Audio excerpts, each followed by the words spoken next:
Halo teman-teman, jumpa bersama saya Melvin Mumpuni, seorang perencana keuangan, CEO dan founder Finansialku.com. Dan hari ini kita akan ngobrol-ngobrol tentang financial planning for your futures, kolaborasi antara Finansialku dan juga Bank Ganesha. Sebelum masuk ke materinya, izinkan saya perkenalkan Finansialku. Jadi kita Finansialku.com, kita adalah satu-satunya perusahaan perencana keuangan di Indonesia yang tercatat sebagai perusahaan inovasi keuangan digital atau IKD di OJK, di Kominfo, dan juga memiliki sertifikasi ISO 27001-2013. Dan di sini kita banyak bantu pembaca kita di website finansialku.com tentang perencanaan keuangan dan investasi. Kita juga ada aplikasi untuk membantu kamu merencanakan keuangan dan konsultasi keuangan. Dan hari ini kita akan bahas beberapa hal dan aku yakin materi kita akan sangat bermanfaat buat kamu. Pertama, aku mau bahas apakah aku atau kamu butuh financial planning. Dan yang kedua, apa nih first step-nya, langkah pertamanya untuk bisa melakukan perencanaan keuangan. Apa yang harus dilakukan? Dan yang ketiga, bagaimana cara memulai investasi khususnya buat kamu yang pemula. Dan sebagai bonusnya, ada bonus action plan buat teman-teman. Oke, yuk langsung kita bahas. Dan di bagian pertama, teman-teman, saya mau cerita apakah saya butuh financial planning. Kali ini saya mau angkat cerita dari Mas Gary. Mas Gary ini adalah seseorang yang usianya sudah 30 tahun, tapi masih single, dan dia ini pengen berkeluarga, pengen membahagiakan keluarganya. Dan di usia 30 tahunnya, dia pengen nanti setahun ke depan, karena sekarang sudah punya pasangan, sudah punya pacar, pengen menikah. Dan biaya menikah sederhananya kurang lebih 100 juta. Kemudian pengen punya rumah, di DP rumahnya dulu paling enggak, itu butuh 200 juta di usianya 32 tahun. Dan nanti one day, Mas Gary ini juga pengen pensiun. Nah, ketika pensiun, Mas Gary maunya pensiun di usia 55 tahun. Dan perkiraan untuk pensiun itu butuh uang kurang lebih 3 miliar. Nah, kalau teman-teman hitung, 100 juta ditambah 200 juta ditambah 3 miliar, itu sama dengan 3,3 miliar. Itu yang diinginkan oleh Mas Gary. Nah, sekarang Mas Gary seperti apa sih kondisi keuangannya? Nah, Mas Gary ini sekarang punya pemasukan atau penghasilan dari kerjanya itu 10 juta rupiah. Oke? Dan pengeluarannya buat hidup dan lain sebagainya itu 8 juta rupiah. Sehingga yang bisa diinvestasikan tiap bulannya secara rutin itu 2 juta rupiah. Dan selama bekerja dari lulus kuliah sampai sekarang ini di usia 30 tahun, Mas Gary itu sudah punya tabungan 80 juta rupiah. Pertanyaannya teman-teman, kira-kira apakah Mas Gary bisa mewujudkan tujuannya dia untuk menikah, punya rumah, dan pensiun? Kalaupun bisa, di usia berapa Mas Gary bisa menikah, bisa nyiapin DP rumahnya dan pensiun? Coba deh teman-teman pikirkan. Nah, hal yang sama sebenarnya tidak hanya terjadi di Mas Gary, tapi saya, teman-teman juga mengalami kondisi yang sama. Kita tentunya punya mimpi, kita punya sesuatu yang ingin kita wujudkan gitu. Mau menikah, mau DP rumah, mau pensiun, atau mungkin teman-teman yang sudah berkeluarga, punya anak, pengen nyiapin dana pendidikan dan lain sebagainya kan. Nah, lalu gimana nih strateginya? Kita lanjut nih. Sebenarnya apa sih yang tantangan dari kasus Mas Gary? Jadi tantangan utamanya Mas Gary itu sebenarnya punya banyak mimpi, punya banyak tujuan keuangan. Tapi uangnya, kondisi keuangannya itu sangat-sangat terbatas. Bisanya invest cuma 2 juta rupiah per bulan. Selama dia kerja dari lulus kuliah sampai di usia 30 tahunnya, terkumpul baru uang 80 juta. Tapi mimpi di satunya pengen butuh uangnya itu 3,3 miliar. Jadi mimpinya banyak, tapi kondisinya sini terbatas. Oleh sebab itu, kira-kira apa nih solusinya? Solusinya adalah Mas Gary itu perlu bekerja lebih keras supaya penghasilannya bisa lebih besar. Nah, ketika penghasilannya lebih besar, jangan semuanya dibelanjain, tapi kita mulai rencanakan, kita plan buat masa depan. Namanya kita mulai merencanakan keuangan. Dan yang terakhir, uangnya itu diinvestasikan. Supaya apa? Tidak hanya Mas Gary yang bekerja keras, tapi uangnya Mas Gary pun juga bekerja keras. Ku yakin teman-teman juga mau dong kalau teman-teman bekerja keras, kemudian uangnya itu juga bisa bekerja keras untuk membantu teman-teman juga. Setuju ya? Nah, kalau kita bahas seandainya nih kita terlambat untuk merencanakan keuangan atau kayak mungkin Mas Kerry gitu datang ke saya kemudian bilang, "Wah, Vin, kayaknya aku terlambat nih merencanakan keuangan." Dampaknya gimana sih? Dampaknya gini teman-teman. Biasanya ini ya, kalau keuangan kita nggak pakai plan, kondisi keuangan itu akan stagnan. Pertumbuhan pemasukannya itu stabil aja. Karena apa? Kita tidak termotivasi untuk ngejar angka yang lebih gede. Stagnan aja, santai aja. Hidup tuh ngalir aja. Dari 1 tahun pindah ke tahun berikutnya, tahun berikutnya, tahun berikutnya, gitu-gitu aja, naiknya gitu-gitu aja. Tidak ada perubahan yang signifikan, pertumbuhannya nggak cepat. Kondisi keuangannya stagnan. Kemudian yang kedua, sulit untuk menyiapkan dana pernikahannya, dana beli rumahnya, dana pensiunnya. Kenapa? Karena mimpi-mimpinya itu butuh uang cukup besar dan kemampuannya terbatas.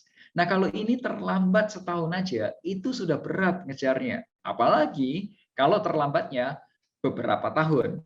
Ya, saya harap teman-teman tidak terlambat ya untuk mulai merencanakan keuangan. Dan yang ketiga, kalau tanpa rencana keuangan atau terlambat merencanakan keuangan juga, biasanya strategi investasinya itu nggak efektif, nggak sesuai sama rencananya. Udah punya uangnya bingung, wah invest apa ya yang sekarang ini lagi ngetren, invest apa ya yang paling menguntungkan, dan jadinya ikut-ikutan aja. Selebgram ngomong apa, kamu ikut investasi apa. Kalau sudah di TikTok lagi ngomongin apa, investasi apa, kamu ikutan investasi apa. Tapi nggak punya plan, nggak punya tujuan. Kamu susah untuk bisa investasinya itu bekerja secara maksimal. Dan biasanya buat pemula yang datang ke kita, ke Finansialku atau mungkin ke saya, beberapa kesulitan dalam merencanakan keuangan itu biasanya bingung, nggak tahu nih, mulai dari mana, titik nolnya itu di mana, itu bingung. Dan yang kedua, tidak tahu nih gimana cara ngitungnya. Kayaknya gampang sih, Vin, ini tujuan keuangan kamu yang kamu pengenin, sekarang kondisi keuangan kamu, dari yang kondisi sekarang ke tujuan keuangan. Sesimpel itu. Tapi ngitungnya gimana, Vin? Itu susah. Dan yang ketiga, kesulitannya biasanya adalah nggak tahu produknya apa. Mau itu produk insurance, mau itu produk simpanan, atau produk investasi. Karena apa? Produk keuangan tuh banyak di market. Di pasar tuh banyak banget. Dan kita bingung milihnya. Nah, 3 kesulitan ini biasanya yang aku bantu. Yuk kita bahas ya berikutnya lebih dalam lagi. Teman-teman, siapa yang mau mulai untuk take the first step? Aku yakin teman-teman pada mulai mau nih, gimana caranya kita mulai merencanakan. So, aku ingin kenalkan teman-teman sebuah piramida perencanaan keuangan. Piramida ini kami desain di Finansialku untuk mempermudah Anda, teman-teman semua, memulai untuk merencanakan keuangan. Oke, bentuknya piramida seperti ini. Nah, yang paling bawah kita anggap perencanaan keuangan itu seperti bangun rumah. Yes. Yang paling penting itu adalah pondasi. Ya kan, kalau bangun rumah bukan lantai 1, lantai 2 dulu, tapi pondasinya dulu, kuatin dulu. Kalau pondasinya kuat, ya bangunannya akan lebih kokoh. Nah, dalam keuangan, pondasinya kita yang harus benar-benar kuat, itu kita sebut namanya keamanan keuangan. Artinya apa? Artinya kondisi keuangan teman-teman dalam jangka 1 tahun ke depan, ya atau 12 bulan ke depan lah ya, itu sudah terpenuhi. Apa nih contohnya? Ayo, 1, pemasukan harus lebih besar atau sama dengan pengeluaran. Kedua, teman-teman perlu punya yang namanya dana darurat. Nanti kita bahas lebih detail, tenang aja. Ketiga, kalau punya pinjaman, tolong dicek supaya cicilannya masih dalam kondisi ideal. Nanti kita bahas juga lebih detailnya. Dan yang keempat, punya manajemen risiko atau asuransi. Yes. Nah, teman-teman, kalau seseorang tidak aman secara keuangan, itu risikonya bisa bangkrut. Contoh, nih ya, kalau teman-teman perhatikan di lingkungan atau mungkin di berita atau mungkin kata teman gitu ya, teman-teman pasti pernah dengar ada orang yang bangkrut gara-gara pengeluarannya lebih besar daripada pemasukan. Betul? Ada juga orang yang bangkrut gara-gara pada saat kemarin COVID-19 kehilangan pekerjaan sama sekali, terus tidak punya dana darurat, tidak punya tabungan, udah bingung mau makan dari mana. Pernah dengar pastinya kan? Kemudian teman-teman pasti pernah tahu juga ada orang yang bangkrut gara-gara terlalu banyak utang. Utangnya kegedean, ya kan? Atau yang keempat yang mungkin paling sering teman-teman dengar adalah ada orang kaya, mungkin public figures atau artis atau apapun itu yang kaya banget, dan ketika mereka terkena penyakit kritis seperti sakit jantung atau mungkin juga stroke atau mungkin cancer, akhirnya mereka jual mobilnya, jual tanahnya, jual rumahnya. Pernah dengar pastinya kan? Nah, itulah keamanan keuangan. Jadi, sebelum bicara yang lebih atas, saran saya perkuat fondasi keuangan teman-teman. Amankan kondisi keuangan teman-teman. Oke? Nah, kalau kondisi keuangan itu sudah aman, teman-teman boleh naik ke lantai berikutnya atau ke level berikutnya. Kita sebut namanya kenyamanan keuangan. Kenapa disebut kenyamanan keuangan? Karena ini tujuannya lebih panjang, bisa lebih dari setahun ke depan. Misal, tadi teman-teman ada yang berencana menikah, ada yang berencana beli rumah, dan untuk jangka yang lebih panjang banget, seperti Mas Gary, di usia menjelang 55 tahunnya pengen pensiun, ya kan? Itu jangkanya panjang. Dan di sini baru deh bicara tentang investasi dan lain sebagainya. Nah, di ujung piramida atau boleh diibaratkan seperti atapnya gitu, itu singkatannya DK. DK itu singkatan apa? Distribusi kekayaan. Artinya itu memindahkan kekayaan ke generasi berikutnya atau ke anaknya. Kalau teman-teman pernah dengar istilahnya adalah warisan atau waris atau hibah. Mungkin pasti pernah dengar ya. Nah, teman-teman, kita nggak ngomongin distribusi kekayaan di hari ini, kita akan fokus aja karena kita masih muda, kita ngomongin keamanan keuangan sebagai fondasi, dan kita akan ngomongin kenyamanan keuangan. Dan teman-teman, saya mau ingatkan, dari paling bawah sampai paling atas, itu ada yang namanya pajak.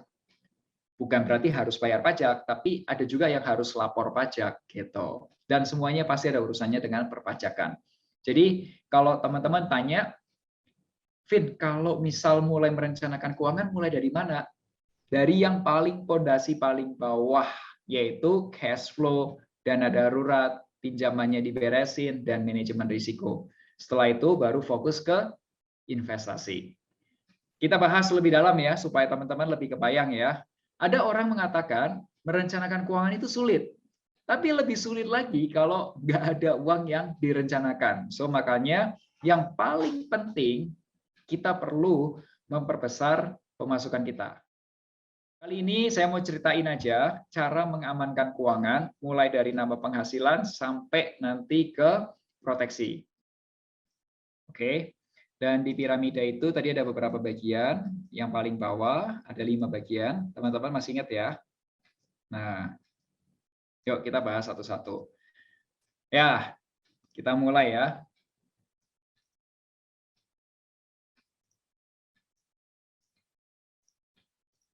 Oke, kita mulai dari yang paling bawah, yang paling sederhana, yaitu namanya cash flow.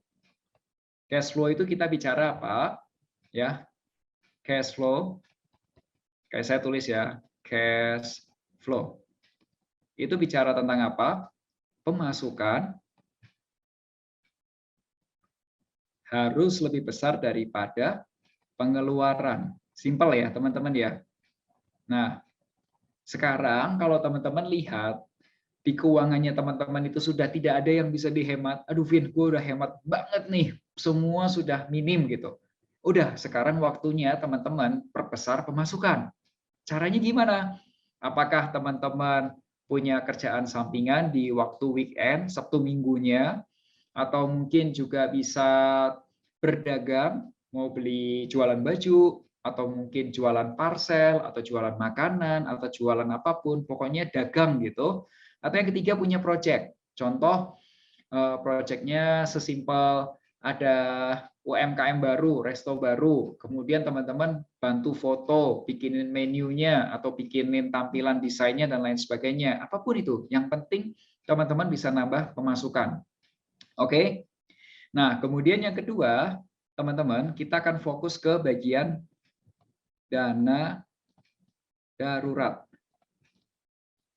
Nah, ketika income-nya teman-teman sudah nambah, ini kita kasih nomor aja, teman-teman perlu kenal yang namanya dana darurat. Dana darurat ini tuh apa? Dana darurat ini dana yang kita cadangkan, atau uang yang kita cadangkan terpisah untuk kebutuhan-kebutuhan yang sifatnya itu tiba-tiba atau mendadak. Contoh nih ya, kemarin nih yang paling kerasa banget, teman-teman masih ingat nggak ya? Zaman COVID Delta.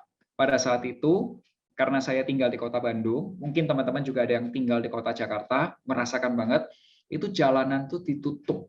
Kita nggak bisa keluar, kita nggak bisa masuk, bisnis dibatasin, nggak bisa buka operasional seperti biasa, sehingga income kita tuh turun, drop. Nah, pada saat itu, dana darurat ini, itu yang bermanfaat untuk kita bisa menyambung hidup. Yes, kebayang ya. Nah, dana darurat ini aku rekomendasikan itu 6 sampai 12 kali pengeluaran. Jadi contoh, kalau pengeluaran Mas Gary itu adalah 8 juta, ini Mas Gary ya contohnya ya, Gary gitu ya, itu pengeluarannya 8 juta, berarti 6 kali 8 juta, sama dengan 48 juta. Nah, teman-teman, silahkan tulis di kertasnya teman-teman atau di bukunya teman-teman, kira-kira berapa dana darurat yang teman-teman butuhkan. Silahkan tulis perkaliannya seperti itu. Yes, kalau sudah berkeluarga, saya sarankan 12 kali pengeluaran. Misal 8 kali 12 kali 8 sama dengan 96 juta. Oke? Vin, dana darurat simpennya di mana? Nah, kalau saya punya singkatan nih teman-teman. Namanya ALIM, aman, liquid, dan mudah diakses. Aman artinya apa? Kalau bisa produknya jangan yang harganya naik turun dong, kalau bisa stabil aja gitu. Kemudian liquid, kalau teman-teman butuh uangnya, itu bisa langsung diambil uang cashnya dan mudah diakses. Misal bisa diambil di ATM dan lain sebagainya. Nah, contoh produknya biasanya aku pakai satu, ada yang namanya tabungan. Yang kedua ada yang namanya deposito. Yang ketiga ada yang namanya reksadana pasar uang. Yuk kita kasih contoh produk-produknya. Nah kali ini saya mau kasih contoh produknya. Nah teman-teman kalau untuk dana darurat salah satu yang bisa teman-teman pakai adalah tabungan. Nih ya teman-teman bisa pilih di sini di websitenya bankganesa.co.id. Di sini ada individu dan di simpanan itu ada beberapa pilihan. Ada tabungan Ganesa, tabungan Ganesa Optima, tabungan Ganesa Investasi, dan seterusnya.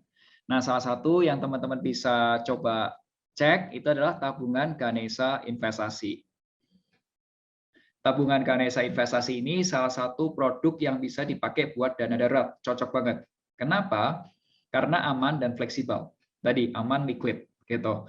Kemudian suku bunganya pun juga menarik dan ini setoran awalnya cuma 2,5 juta, saldo minimumnya cuma 1,5 juta. Aku yakin lah dana darurat kamu lebih dari itu kan. Jadi cocok banget nih kalau untuk dana darurat.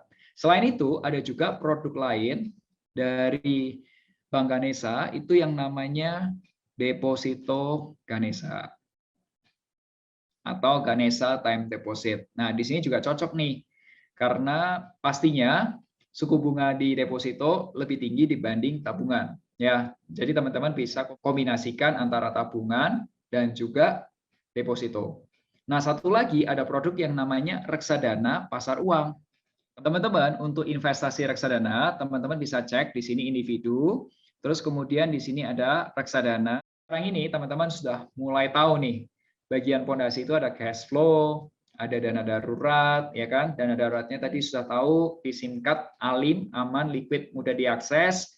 Tadi aku juga udah kasih contoh beberapa produk seperti produk tabungan, produk deposito, produk reksadana pasar uang, dan yang bisa juga dipakai salah satunya adalah emas, logam mulia, ya, yang kotak itu. Nah, berikutnya yang saya sarankan adalah utangnya itu dalam kondisi yang ideal. Artinya apa? Kalau bisa nih usahakan ya cicilan itu ya maksimal artinya paling besar 35% dari penghasilan. Contoh ya, biar gampang. Teman-teman masih ingat kan? Mas Gary income-nya 10 juta. Oke, jadi maksimal cicilannya adalah 35% dikali 10 juta. Sama dengan 3,5 juta. Oke, sampai sini. Nah, kemudian yang berikutnya adalah punya manajemen risiko atau asuransi. Nah, asuransi ini ada beberapa jenis. Asuransi kesehatan, sakit kritis, dan asuransi jiwa. Nah, saranku kalau kamu masih muda, kamu bisa punya asuransi kesehatan, asuransi sakit kritis, dan asuransi jiwa. Tiga-tiganya kamu punya. Kenapa? Kebutuhan kamu masih panjang, dan juga biayanya juga biasanya lebih murah. Contoh produknya seperti apa, Vin? Nih, kita kasih lihat ya. Teman-teman, terkait dengan insurance, teman-teman bisa coba cari. Di sini ada individu, kemudian di sini ada bank insurance. Di sini ada produk namanya Equity Pro Whole Life, ini asuransi jiwa tradisional.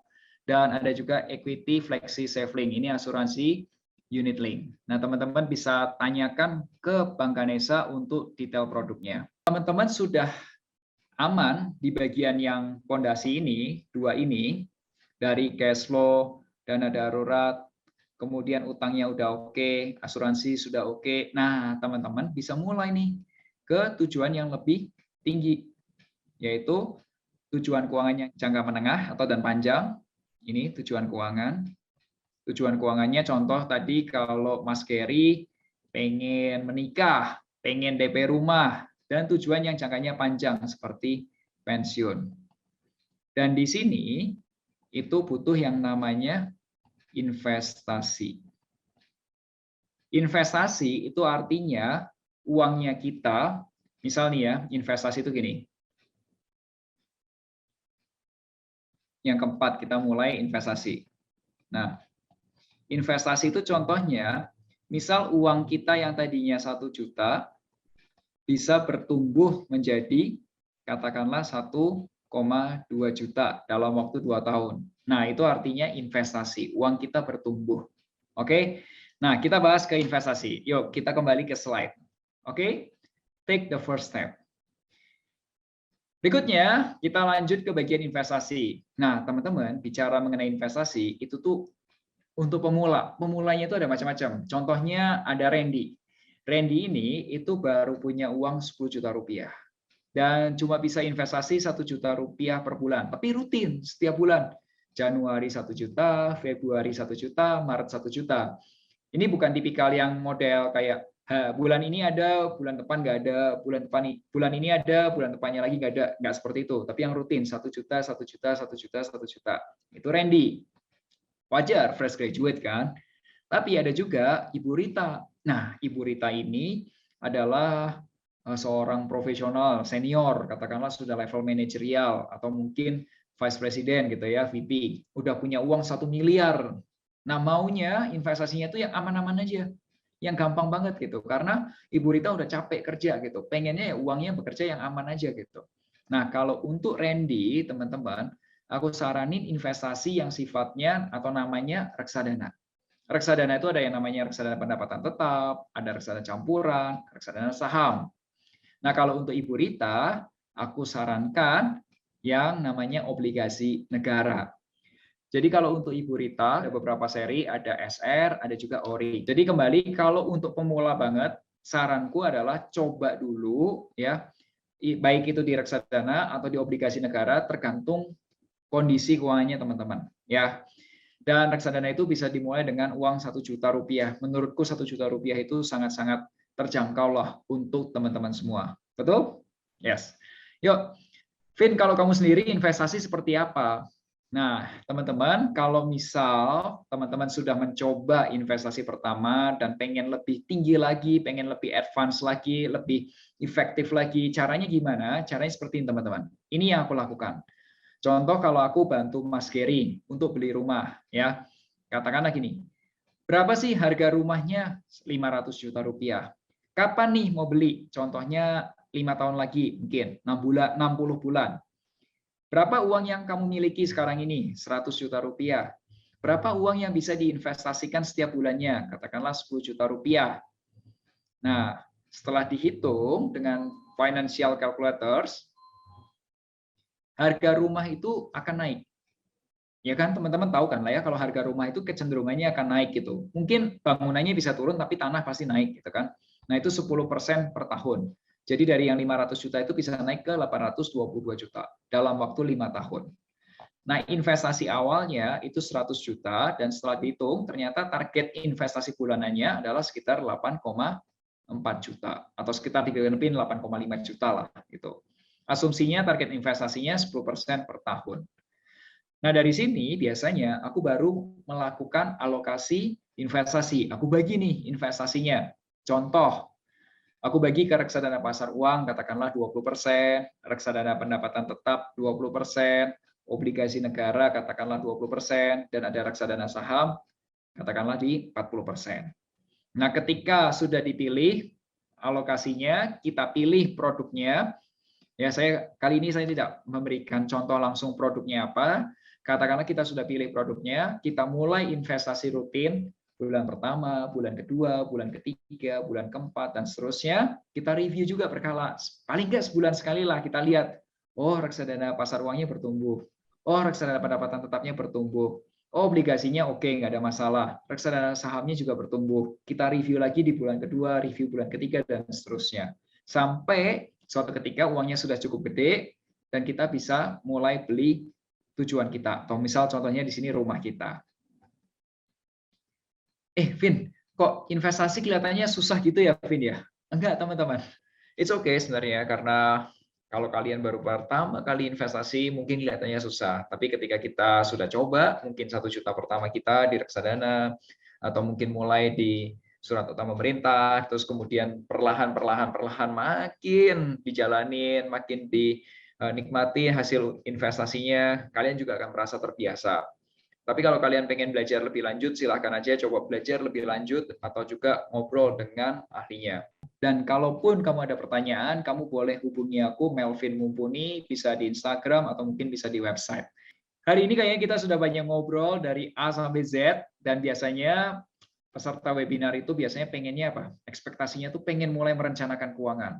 Oke, nih udah mau bikin gitu. Tapi begitu buka aplikasi spreadsheet-nya, mau itu Excel atau Google Sheet dan lain sebagainya, udah mulai bingung. Deng gitu. Mulai dari mana nih? Oke, so sebagai bonusnya aku punya action plan yang bisa teman-teman praktekin.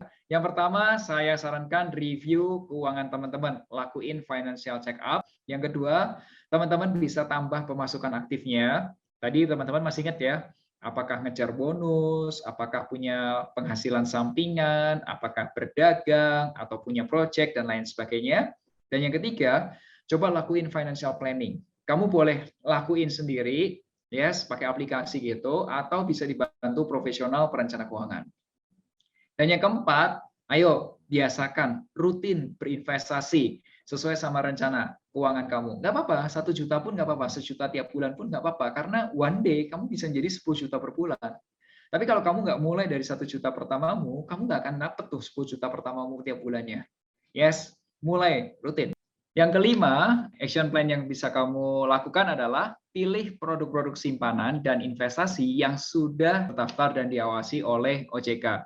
Dan yang terakhir, yang keenam, kalau itu produk-produknya simpanan, tabungan, deposito, pastikan lembaga keuangan atau bank itu tempat kamu nabung itu merupakan peserta penjaminan LPS, lembaga penjamin simpanan. Oke, dan teman-teman itu tadi materi kita hari ini. Semoga teman-teman bisa mulai merencanakan keuangan, mulai menyehatkan keuangan, dan bisa mewujudkan satu persatu tujuan keuangannya, serta bisa berinvestasi. Sampai jumpa di acara berikutnya. Oke? Akhir kata, make a plan and get your financial dreams come true.